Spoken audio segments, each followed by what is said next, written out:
I'm Peter Wood, the President of the National Association of Scholars, and we're here as guests of the Maine Heritage Policy Center. Many of you are members of that association, and I'm delighted that you're here. I'm a little bit disappointed that there aren't more Bowdoin students here, if there are any, but okay.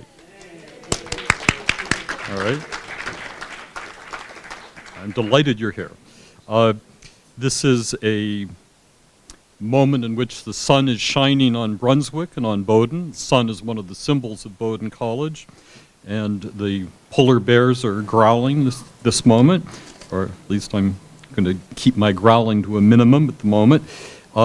This is a conference on the idea of global citizenship, and it is an idea that has great purchase in American higher education right now. It's a popular idea at Bowdoin, but not just at Bowdoin, at many other places. We've had pretty good explications this morning of how it has worked its way through American history departments around the country, and how the idea has taken hold at the level of national policy and international policy. Something called transnationalism has appeared on the scene, which dovetails in interesting ways with the doctrine of diversity on campus. But this luncheon is going to be an occasion in which we're going to hear from Dr. Herbert London. Dr. London happens to be the chairman of the board of the National Association of Scholars, but he is far more than that. He is, at the moment, the head of a newish think tank called the London Center for Policy Studies, but for many years he was the president and is now the president emeritus of the Hudson Institute. He was the Olin Professor of the Humanities at New York University, where he has an interesting distinction of having founded and served as the dean of the Gallatin School of Individualized Study at NYU. He is a graduate of Columbia University, where he was, among other things, a basketball star. He has a PhD from New York University. He was, some of you may know, the Republican candidate for mayor of New York City in 1989. He was unsuccessful in that bid. One of the few things about which he has been unsuccessful.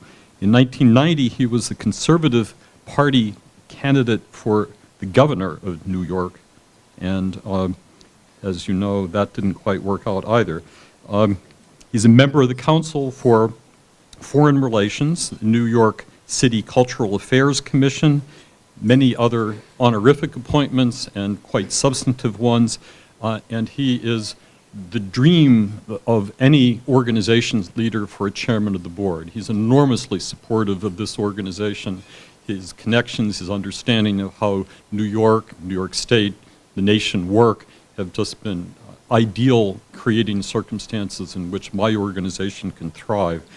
He knows a great deal about the subject of global citizenship, but he knows, I would say, in even more visceral detail, what it takes to try to teach Western civilization in the contemporary university. And I'm going to ask Herb if he will address that topic. Thank you.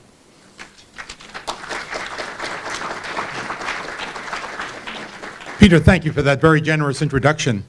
My father would very much like it. My mother would believe it. Ladies and gentlemen, it's a great pleasure to be with you and be with the Maine Heritage Organization. It is a treat to be in your company. Let me also thank my colleagues who are here today. Michael Polikoff will be speaking in a little while, Susan Schell, Casey Johnson, John Fonte, and of course the redoubtable Tom Klingenstein, who made some very interesting remarks just a little while ago and has been enormously supportive of our organization, and the remarkable Peter Wood, not only a brilliant scholar, but a great leader for our organization. So it is a treat for me to be in your presence today. Let me start with a little story. As my students would probably tell you, Herb London is a storyteller. And years ago, I was doing some research in Australia. I came across an interesting statement by the then Governor General of Australia, who in 1901 received a number of letters from women in the UK who said, we're looking for a mate, and we wonder, what is the chance of finding one down under in Australia? Well, you may remember, Australia was a penal colony. And so you had a lot of males there and very, very few females. So when the Governor General received these letters, he was overwhelmed. He was besieged with all of these notes from these unmarried women in the UK. And he said to his amanuensis, there's one reply. Send the same reply to all of these women. When asked the question, what is the chance of finding a male here, you should say, the odds are very good, but the goods are very odd. Now, the reason why I tell you that story is that in higher education, we find ourselves in a position where there are a lot of goods. I mean, they're all over the university, but they are indeed increasingly odd, as some of the comments that have been made by my colleagues this morning would suggest.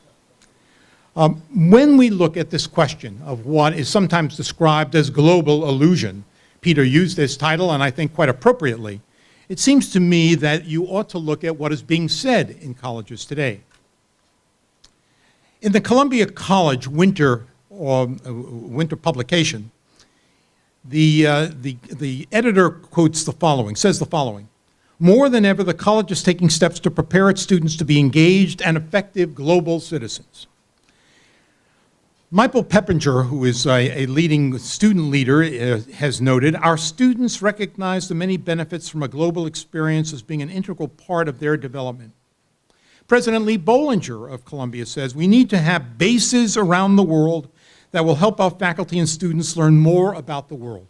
I don't know where you get this global passport. I don't know how you become a global citizen, other than the fact that the President of the United States goes to Berlin and declares that he is one of them. Other than that, I'm reminded of George Bernard Shaw, who once made the interesting and obvious comment, you can take an ass around the world and it doesn't become a horse. Just because we have traveled a great deal and been to different places doesn't necessarily mean we understand anything about international affairs. Western civilization has produced the height of civilizational attitudes. In most respects, it seems to me, Western civilization is what our students should imbibe.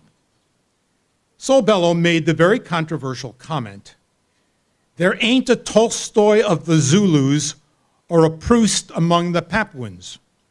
Now, of course, for that he received a lot of criticism, as you can well imagine. And I'll get back to that point in a minute. But I'm reminded of a comment that was made to me by my friend Ayaan Hirsi Ali. Ayaan Hirsi Ali, in her book, The Infidel, as you probably know, left Somalia, goes to Holland. When she's in Holland, she's walking down the corridor, and of course very unaccustomed to Western manners and protocols. She's walking down the corridor with a gentleman, and they come to a door. He opens the door and he says, ladies first.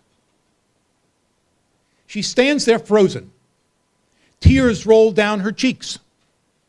He says, what's wrong? She said, I have never been in an association with anyone where the comment is made, ladies first. In my part of the Muslim world, ladies are never first. This was eye-opening. And she goes on to comment in the book, she goes on to comment, what's so interesting is that we do not live in a civilization where all cultures are equal. Some are superior to others. We should recognize that fact. That is an essential fact that should be recognized, and recognized in our classrooms as well. Bellow was referring, when he made his comment that was so controversial, he was referring to literate and pre-literate societies. But statements of that kind are invariably taken out of context. Tell me where you came from and I'll tell you where you are, is the way to look at this. There are indeed important contributions from other cultures. And needless to say, I can cite a few, the Bhagavad Gita, the Ashibi's novels, Sun Tzu and the Art of War, Osamu Dazai's The Setting Sun, Kobe Abe, Women in the Dunes by Ishiguro, Hiroki Murakami, a wonderful novelist, Confucianism, Taoism, the Analects of Confucius. I can go on and on. But, I think what is important to note, what is really critical, is that this in no way stands for the primacy, the importance of understanding our civilization. In January of 2013, an issue of First Things, a publication that I very much enjoy, had an article by Professor Patrick Deneen, who contends that there is a decline in the study of great books of Western civilization, and it's to be found, he argues, in the very arguments within great books themselves. While these arguments do exist, their role and extent of their influence is difficult to assess. Admittedly, the reflexive use of critical thinking, words, a phrase that is used time and again, which always irritates me, by the way, as an argument for the study of great books, is absurd, since no one quite knows what it is or how to achieve it. And you certainly can't achieve it by simply saying we're going to encourage critical thinking if you don't have a base of knowledge and some experience.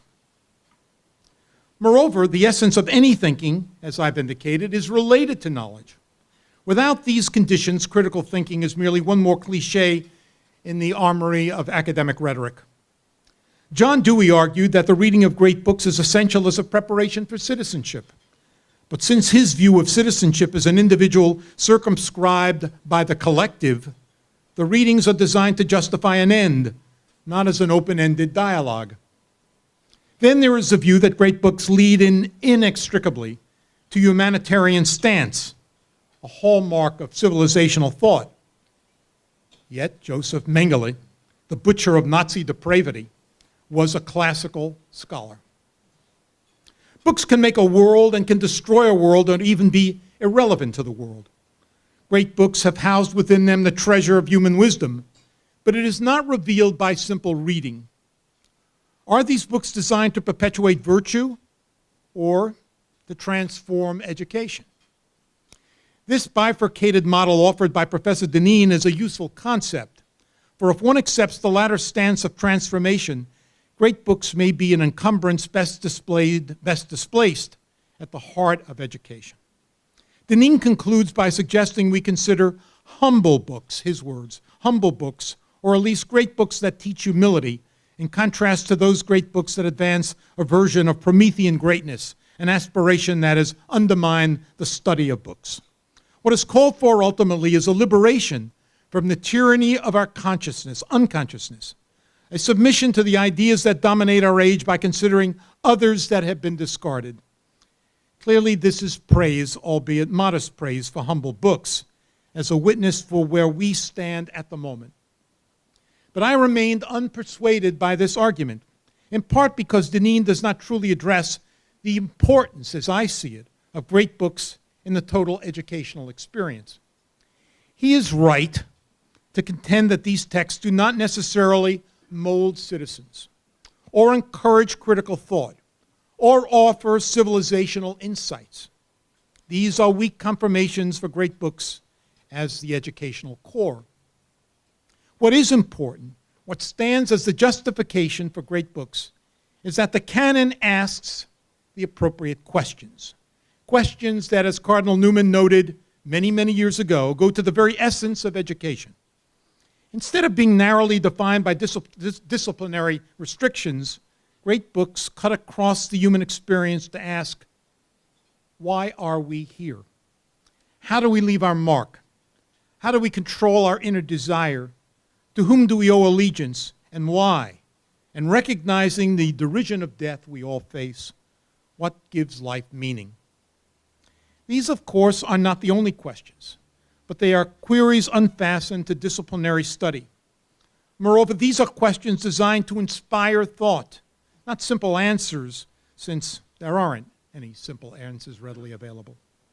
In a university setting where vocationalism is in the ascendancy, a place where students often regurgitate the anticipated response to professional testing, questions that provoke are rarely on display. Yet it is these questions that lie at the heart of a curriculum, and it is the questions that are evoked from the reading of great books. Professor Dineen appropriately tells us to moderate our claims about these texts. I agree. Yet I would urge him to consider the real reason these books remain at the very center of the curriculum. In education, the question is often more significant than the answer.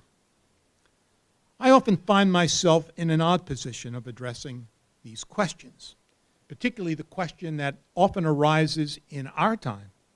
Why are the humanities disappearing?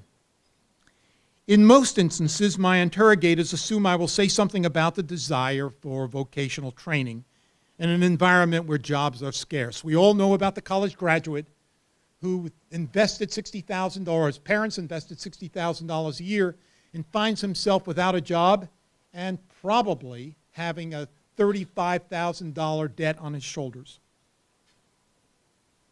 Clearly, that is a problem, and clearly we have to look at this question very carefully.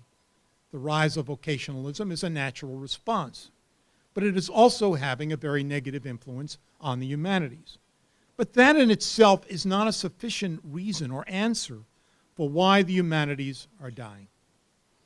Based on my experience in the academy for over 35 years, I have noted an evolutionary condition that is far more significant and far more malignant than the rise of vocational education. For most of my academic life, I resided in a place called Western civilization. My leaders in this congenial home were Aristotle and Plato and Dante and Shakespeare and Tolstoy and Machiavelli and Mozart and Rembrandt, to just name a few. My life, my views were cultivated by these people, and their work was imbibed as if mother's milk. They weren't always tranquil. In fact, on many occasions they were disquieting, but they were my whole. They told me who I am, what I believe, and what questions I should ask about life. They were the guides in a complex and often dark world. What happened to this ideational home of mine? It was cast down a slide into fragmentation. There are scholars who will know about one or maybe two of these guides, but they no longer live in Western civilization. The common core is no longer common. The foundation of this home was a belief in the best that has been thought and written. Thank you, Matthew Arnold. Conditions that divide, such as class, gender, and race, were subordinated to a common humanity, the glue that keeps a civilization intact. Now the civilization is split at the seams, disappearing before our eyes as a weight falling into the sea. There isn't a there. It is a civilization suffering from homelessness. What remains of the humanities are fragments, puzzle parts that do not connect. How can a student possibly appreciate the civilization in which he resides when he sees only fragments, division, needless specialization? At Bowdoin, among other places, personal judgment is disabled, crippled by theoretical borrowing. Every professor has a theory, usually imposed on students.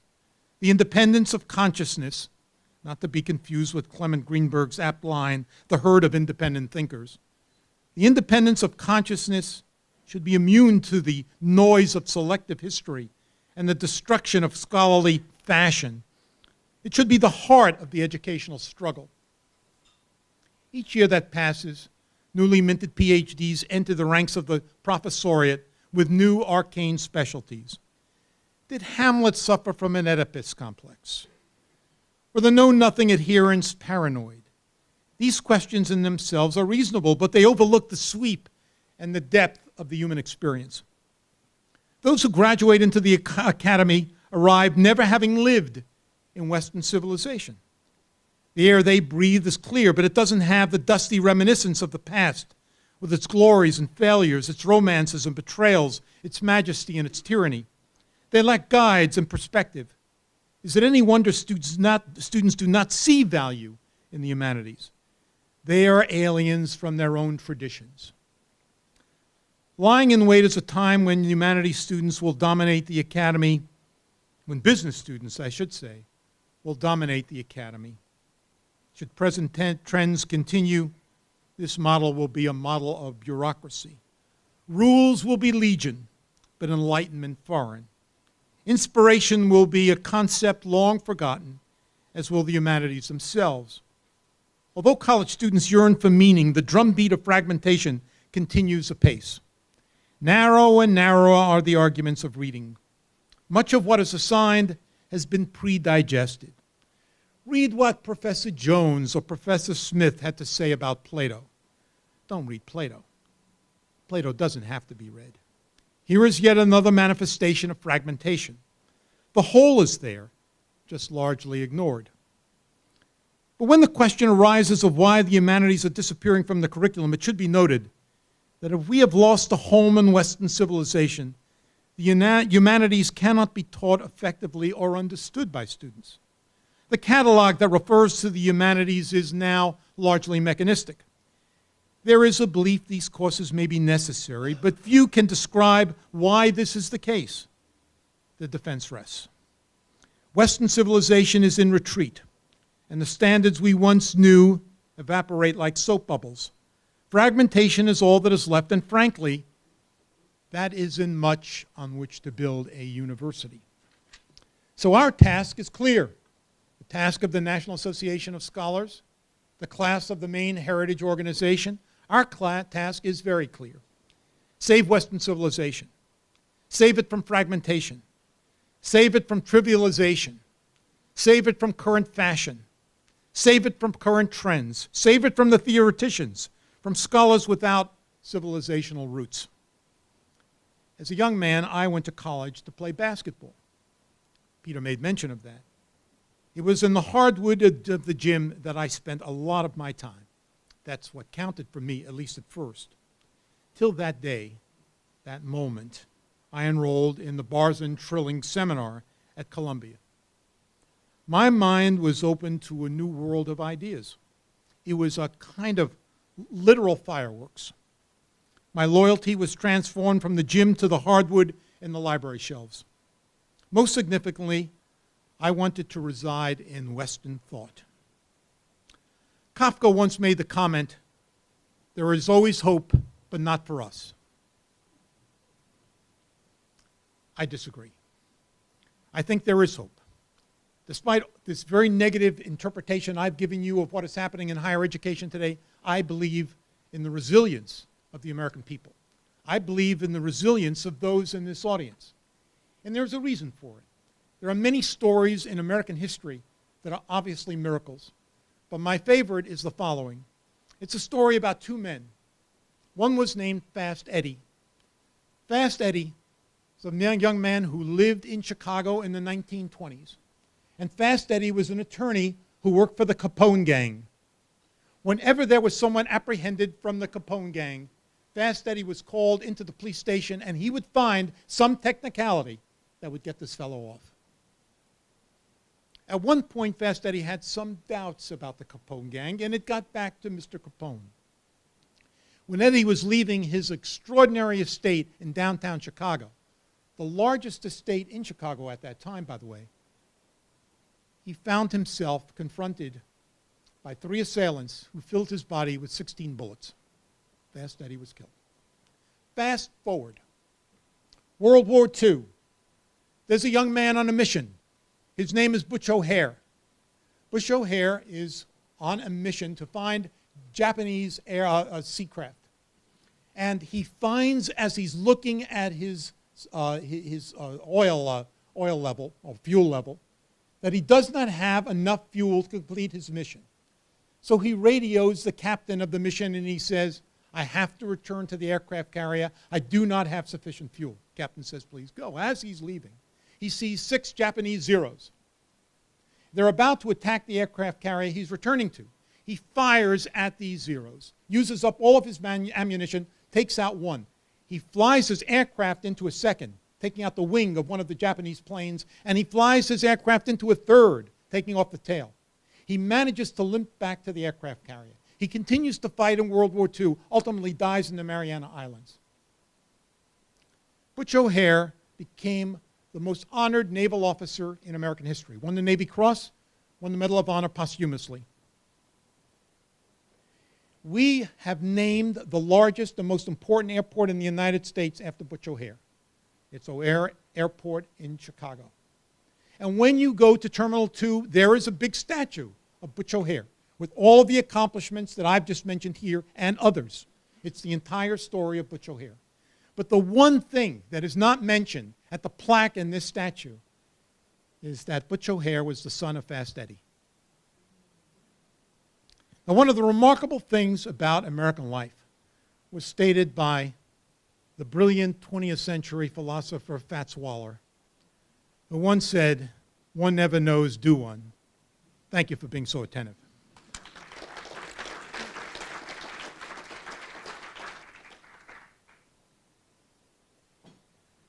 I always love to hear your questions and comments, so please fire away. I think Peter was going to introduce that comment, so if you have something that you would like to say or a question you'd like to address or an attack you'd like to make, I'm accustomed to all three. So, yes, please.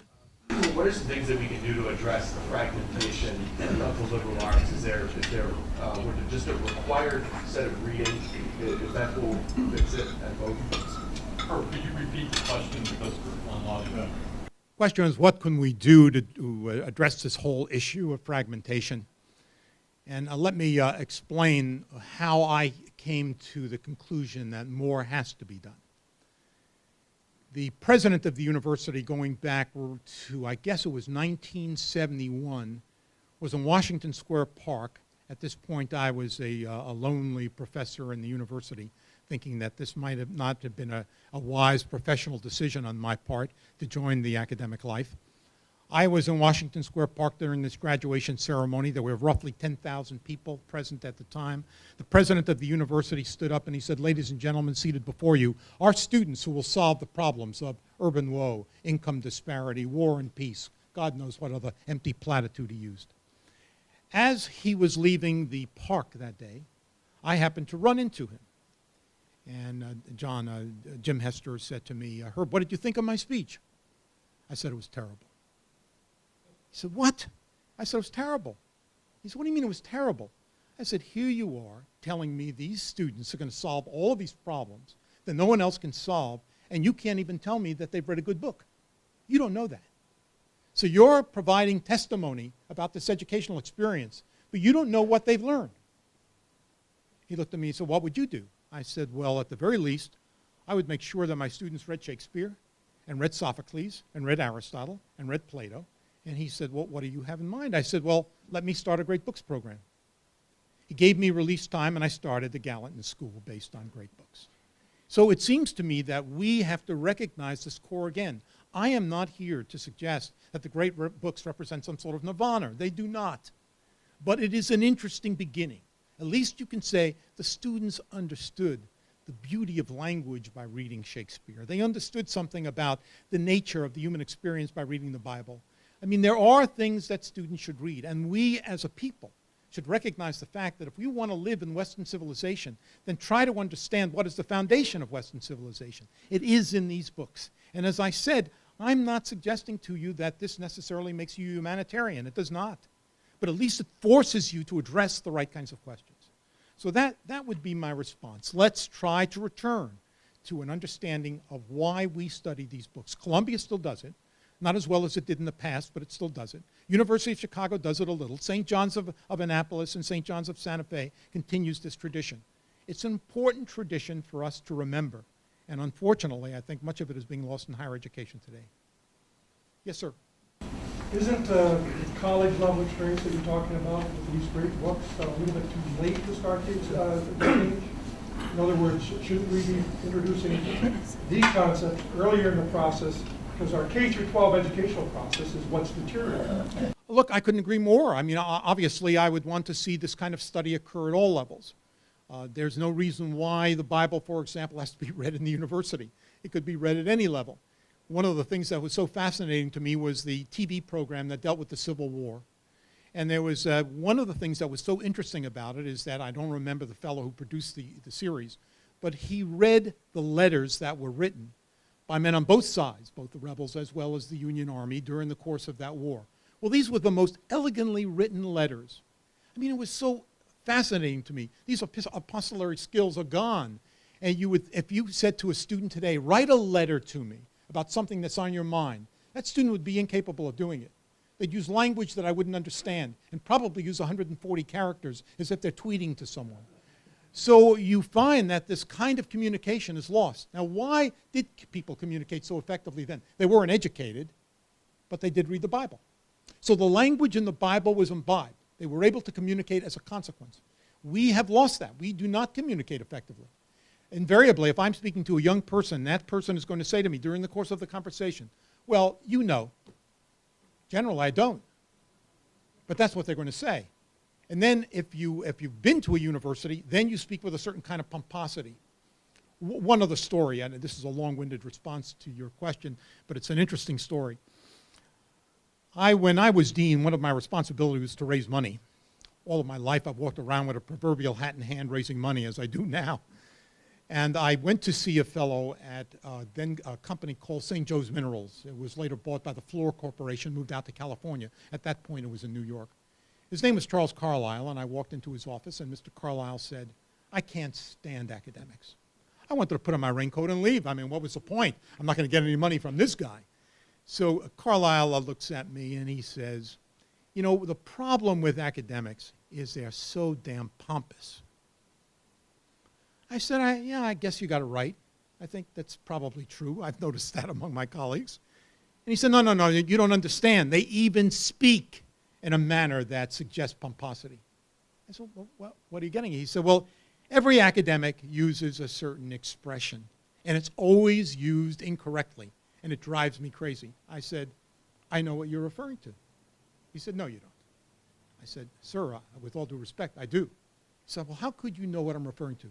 I said, because in a book called Teacher in America, written by Jacques Barzun in 1953, he talked about this as a litmus test of pomposity. And the expression is, in terms of. People never refer to terms. They say in terms of the snow, or in terms of the weather, or in terms of the dinner. But dinner is not a term. The snow is not a term. So you could say terms like X and Y. He looked at me. He was astonished. He said, no one ever knew that. He wrote a check for $35,000, handed it to me, and said, never come back again. That's a true story. Your point is well taken. Yes, please. I'm completely in sympathy with your extremely eloquent remarks about the importance of reading great books and great literature. But I'm also, just a cautionary note, having been in the trenches of academia for most of my life. Core and great books aren't necessarily the same thing. That's true. There are terrible cores, and you can insist that everybody learn a whole bunch of stuff, which is worth very much. And also, I have to compare in my own college experience the worst and the best courses that I have taught. I took a wonderful survey course from Alan LaRue, but I also took terrible survey courses, which on the surface looked like the same sort of thing. And perhaps the most exciting course I took was the first course I took as an undergraduate. It was specialized. It was a course jointly taught by Donald Kagan and Walter Lefevre, who happened to be a very conservative, very liberal, in their bent. But this did not come out at all in the course. It was called a comparison of Roman and American imperialism, and it was taught right at the beginning of the Vietnam War period. It was a wonderful course. Sometimes the way to inspire a passion in students is to get them down in the weeds, to be really excited about a specific problem. And so I wouldn't want to utter a blanket condemnation of specialization. Well, if I did, I apologize for it, but I mean, I could listen to Donald Kagan talk about the New York telephone directory. I mean, I think he happens to be wonderful and a remarkable man in many ways, the only person who ever served as a Yale dean and as the director of athletics at the same time. And Donald's a good friend of mine, I mean, a wonderful man. And there's no question there are professors in academic life who can inspire you, who can get students very much involved. The reason why I made specific reference to my personal association with Barzun and Trilling was for precisely that reason. I mean, I don't even remember what the title of the seminar was. It didn't make any difference. It was Barzun and Trilling, two brilliant guys sitting across the room engaging in conversation. And I came out of that class, I wanted to dress like Barzun, I wanted to speak French, I wanted to know about every French philosopher. So yes, I mean, there's no question that there are individuals, even because they're so excited about their specialization, that can inspire students. That is true.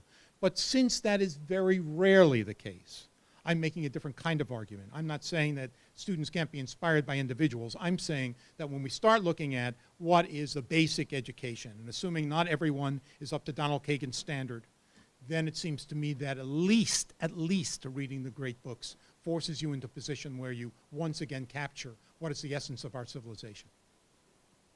Yes, sir.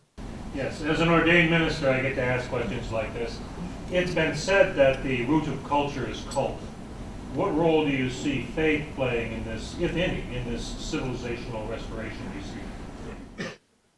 Well, I wrote a book called America's Secular Challenge, because it seems to me that one of the problems is that if a nation loses faith, and they lose faith largely because they don't understand the underpinnings of their own culture, it's very difficult to defend what becomes the need for defense at a time when you're facing great challenges. On the other side of this equation are those who are fanatics. They know exactly what they want to achieve. They have goals in mind. So they have a distinct advantage when you have relativism in the society, in our society, and you have a distinct, clear, operational view on their side. And I'm referring to radical Muslims, so let me not play around here. My feeling is that one of the great problems that we have is that we've learned to love freedom, but we don't know how to defend it. And we don't know how to defend freedom in large part because we do not understand the foundational quality of our civilization. And faith is clearly a part of it. Yes, please. I was just going to add one more accolade to Donald Kagan. As dean, he insisted that senior faculty teach the introductory courses because they had the perspective of maturity and judgment. And so flipping the whole idea of the academy, where those courses get delegated to the incoming. And again, another piece of Kagan's wisdom to see that the whole is something that's acquired great labor of time. It's so interesting that you mentioned that, Michael, because when Nicholas Murray Butler, I'm going back 100 years, Nicholas Murray Butler was the president of Columbia, and the Great Books program was introduced, he had the same formula. Only senior professors were teaching the CC-HUM, that's the Contemporary Civilization Humanities sequence. They had to be senior professors, and that tradition continued for at least 60, 70 years. But you're quite right. Generally, newly minted PhDs who find a position in academic life are obliged to teach these introductory courses. Yes, sir. Interestingly enough, I went to a school where the professors were required to give office hours.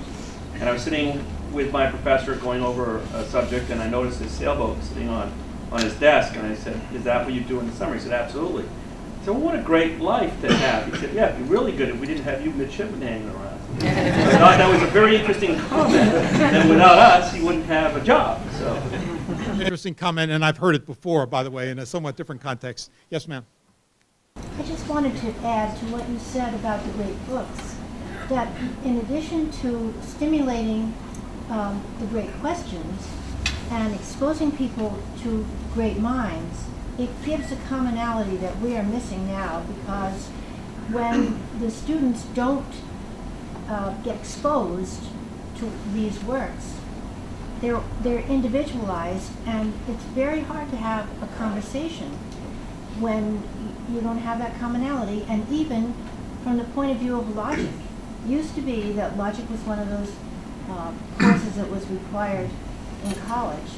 I find a lot of times when you're talking to individuals and you may not agree, you don't have the possibility of coming together simply because they don't have the logical muscle working. Well, I think you raised an interesting point. In a conversation that I had yesterday with Tom, one of the things that I said is I gave a lecture not so long ago, and I happened to unfortunately use the expression, that was the Achilles heel. Now, I thought, stupidly of course, that everyone would understand immediately what I was getting at. There were a lot of perplexed faces looking at me like, what is that all about? Achilles heel. That's a problem. I mean, if you do not have these reference points about your civilization, there's great difficulty. And that's a point I was trying to make about the common humanities, that is a common core that allows us to engage in communication and expressions that I think all of us would appreciate and understand. Yes, sir. Yes, speaking of Achilles heel, it reminds me of when I was working at an advertising firm. One of my clients I offered a contract to, he would sign. And he said, well, then I'd be locked in. I said, yeah, but you have advantages. No, I wouldn't want that. He said, that would be like an Achilles heel dangling over my head.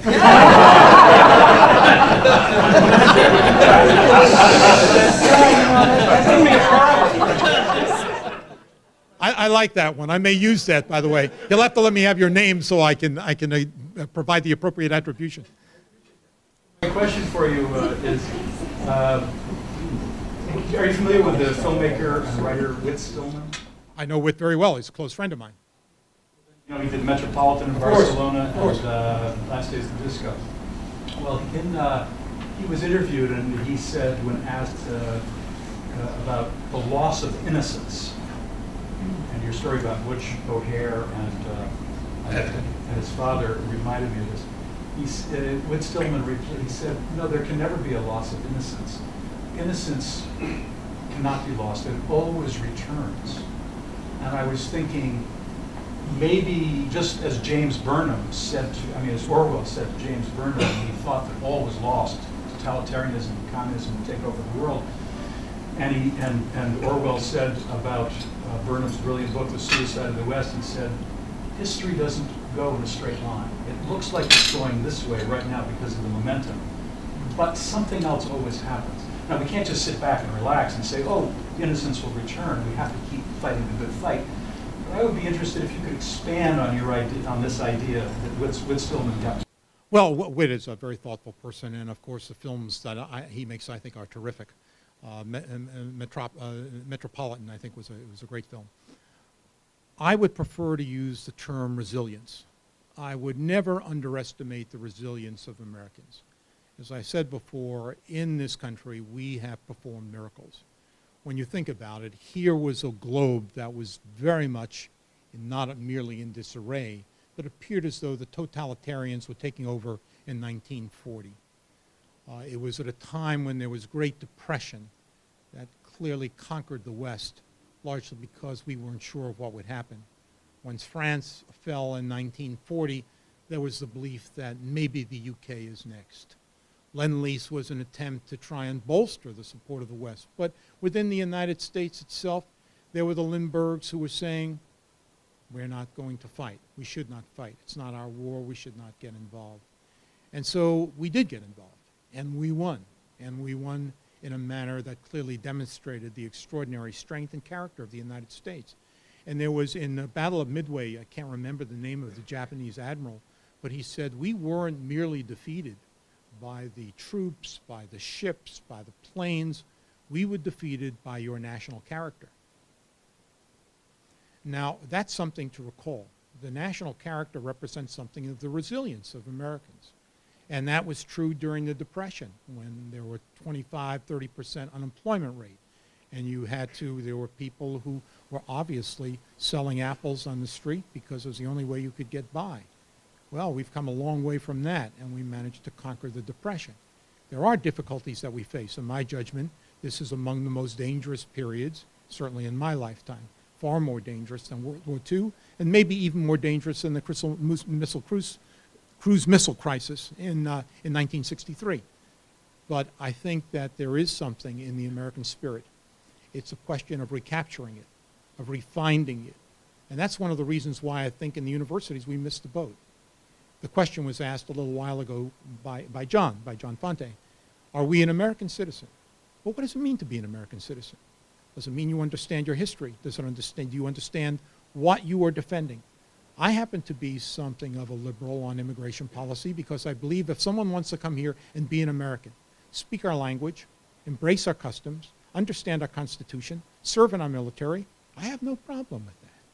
If they want to take advantage of our social service system, they just want to end up being a member of a gang, they want to do nothing more but pick cabbages but care nothing more about America, I have my doubts. So I think that my position is perfectly clear. It's just like Teddy Roosevelt's position on immigration. And I feel that about the American character. There is still a basic American strength. If you're one of those people, and I fall into this category, I engage in a lot of cross-country flyovers. But that country that I'm flying over is a real America. When I had to spend a lot of time in Indianapolis, where I lived for roughly 8-9 years, I can tell you these are solid citizens. They may speak a little less quickly than I do. They don't have asphalt in their blood the way I do, but they're solid. They are solid. They understand what they fight for, and again, this has to be repeated in our schools and at a very early level.